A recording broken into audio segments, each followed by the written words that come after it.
Bonjour. Aujourd'hui, je vais parler du schéma narratif dans la nouvelle Le Chant. Le schéma narratif se compose de 5 parties. La situation initiale, l'élément perturbateur, les péripéties, le rebondissement et la situation finale. La situation initiale, elle commence de les 10 chaumières jusqu'à je m'y ferai bien tous les jours. Dans cette partie, il n'y a pas de problème, tout va bien. On présente les personnages, on présente leur habitation, on présente leur mode de vie, tout simplement. C'est une scène de représentation, tout simplement. Alors, les personnages, les Tivaches, les Valas, vivaient dans de chaumières modestes, ils vivaient pauvrement, ils n'ont pas d'argent, et leur mode de vie, ils travaillent une seule terre inféconde. Mais il y a le bonheur, il n'y a pas de problème, tout va bien. Ils se contentent de ce qu'ils ont, ils mangent ce qu'ils ont, ils n'en cherchent pas autre chose. Il y a le bonheur et la solidarité et la paix entre les deux familles. Dans cette partie, c'est l'imparfait qui domine, l'imparfait de la description. On décrit les personnages, leur mode de vie, etc., leur habitation, et l'imparfait de l'habitude. C'est une action, ou bien des actions qui se répètent. Deuxième partie, l'élément perturbateur, l'élément modificateur. Quelque chose qui va venir, un problème va surgir, un problème va venir. Et ce problème-là va arrêter le bonheur des deux familles. Alors, elle commence par un après-midi, il se termine par, elle s'appelait Madame Henri Dubière.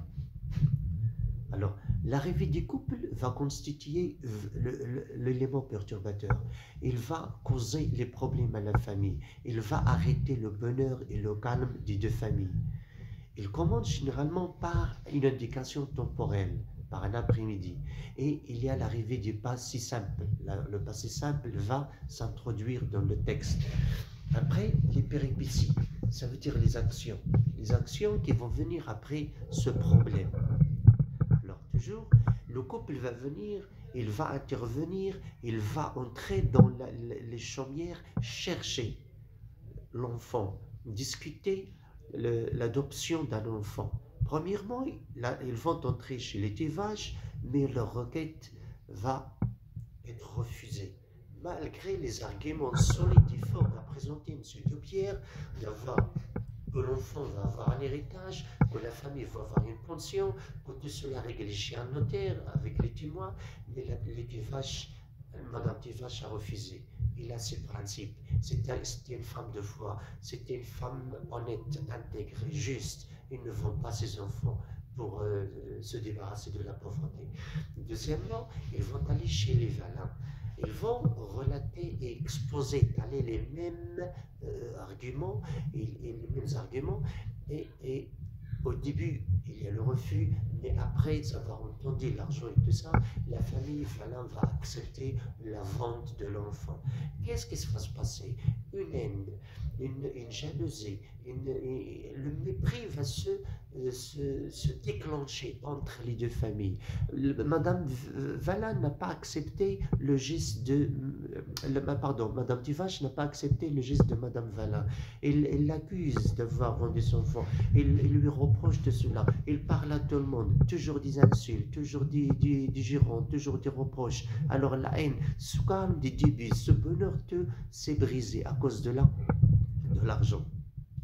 Le rebondissement, c'est lorsque Jean Valin, ça veut dire l'enfant vendu, va venir. D'accord? Il y aura un ellipse. On ne va pas parler, ça veut dire les enfants sont petits au début, mais ils ne vont pas parler de lorsqu'ils sont grandis, ils ont grandi, qu'est-ce qui s'était passé. D'accord? Directement, on passe à l'âge de 21 ans. Il commence il prenait 21 ans quant à Madame, jusqu'à Charlot debout sur le seuil. D'accord? Charlot a aperçu Jean et il est jaloux. Il n'est pas dans son bain. Son sang ne fait qu'un seul tour. Il est énervé. Il regrette de ne pas être vendu. Il regrette de ne pas être à la place de Jean. Alors on va commencer. Situation finale.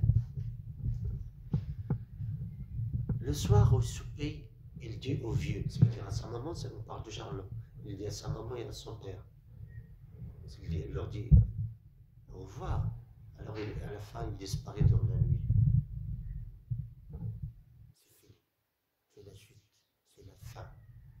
Et on remarque que cette nouvelle se termine par un autre événement inattendu, un autre élément perturbateur. C'est le départ de Charlot. Mais c'est une histoire magnifique, une histoire intéressante, une histoire qui nécessite d'être lue et d'être comprise. Merci beaucoup. Au revoir.